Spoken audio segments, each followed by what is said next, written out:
Welcome back to the KDLT Sports video blog. I'm Zach Borg with Sports Director Mark Ovenden, also of Calling All Sports. Busy week. Let's get some congratulations out of the way. First, congrats to the Augie baseball and softball teams.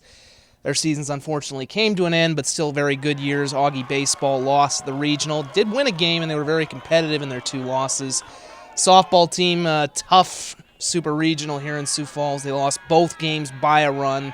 A lot to be proud of, though, for that team. Also, congrats to our state golf champions. We've got O'Gorman in AA girls. In A girls, it's Parkston. B boys, Aberdeen Christian.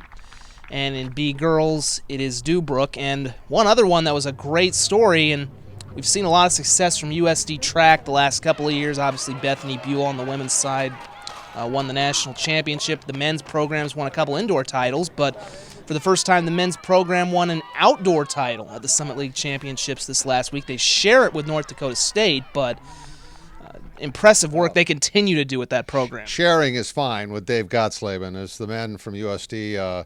Just a tremendous weekend for him. Kyle McKelvey with a shot put. Jeff Metler, you can just write him down for winning whatever particular, whether it's a national event, whether it's a Summit League event. Huge for them. Also, I got to say, it was a big weekend for SDSU's track teams, for Rod DeHaven, too, finishing second and third. And, of course, the Coyotes tying for first and getting second. So it was a big weekend for both USD and SDSU when it comes to Summit League track. Yeah, I mean, USD, we've seen this from them a lot. And this is the first time we've seen it again in the outdoor. And they'd actually been second place, I think, 2 straight years at the Summit League outdoors. And of course, they'll go on to the Nationals, but and SDSU as well. They're both. NDSU had I think NDSU's won 7 straight women's ones, but that was competitive too. Both really those good, programs, both those SDSU and USD programs are starting to rise to that level too as well. Though it's becoming, Dakotas are pretty good for track in the Division I level. We had Rod DeHaven on Calling All Sports earlier in the week, and he talked about the fact that North Dakota State's women's track team would be very competitive in the major conferences in Division I. So, to get second place in the Summit League behind them is, it's almost like winning it. Not quite, but. Well, there will be no prize for second place at the Summit League Baseball Tournament, which starts up on Thursday. It is here in Sioux Falls. The matchups you see on your screen. SDSU is the number 1 seed, although technically they finished second in the conference, but Nebraska-Omaha is not eligible for another 2 years. They'll face the team they beat in last year's Summit League Championship, North Dakota State. Thoughts on this SDSU team as they try to make a second consecutive trip to the NCAA tournament? I think they've got great pitching. I think the question mark is just whether or not the hitting is solid at the right time, because it's sort of been a little bit of a roller coaster here the last month and a half or so. There was a stretch where they couldn't score runs. They were getting good pitching. Then they broke out and started scoring a lot of runs. And right now it's sort of in the middle. So if they can hit the ball, and the Birdcage is a good hitter's park, they could hit some home runs there and score some runs, no question about it. I think they've got the pitching to win this tournament. But if they don't score any runs, they're not going to win. Yeah, the pitching staff, they have the best team ERA in the Summit League by more than a run. It's interesting, though. I look back at last year's tournament. The team they're facing, we obviously said, is NDSU, who they beat twice a year ago in the championship. In low-scoring games. I think it was 1-0 right. and 2-0. Well, not only that, NDSU last year, they gave up 3 runs in the entire tournament. 4 games, all 3 to SDSU, and they lost 2 games, 2-0 and 1-0. So you're right, they've got the pitching, but even last year, though, those bats were not. They had Daniel Telford, who was a all-conference type player. He was the MVP. They have a lot of guys back from that team, so they do know how to win these kind of pressure situations, these low-scoring games. The question is, are they going to get those clutch hits with 2 outs, hits with men in scoring position that are going to push them over the top? Well, it's great that it's here, and it'll be here again next year, too, because they won the conference, or at least they won it despite UNO, and we'll get to host the tournament again next year, which is great, because down the road it's going to be a little bit tougher when you got Oral Roberts back. Yeah, I was going to UNO is then eligible as well. I was going to say that was a theme last year that a lot of these teams had, was that finally we've got our chance, because Oral Roberts, who'd won 14 straight, which is an amazing number, is out. Now they're coming back in. They'll be back here next year. And then UNO, who has been great despite the fact they're still transitioning, will be eligible in 2 years. So kind of maybe a last chance, really, you don't want to say that because they've been close with Oral Roberts before, but it may not be quite as easy to win this thing in the future with Oral Roberts and UNO coming online. Oh, that's true. So a lot of baseball coming up. Let's not forget about state tennis this weekend. First time in a long time there's been this much intrigue because you got 3 teams that could win.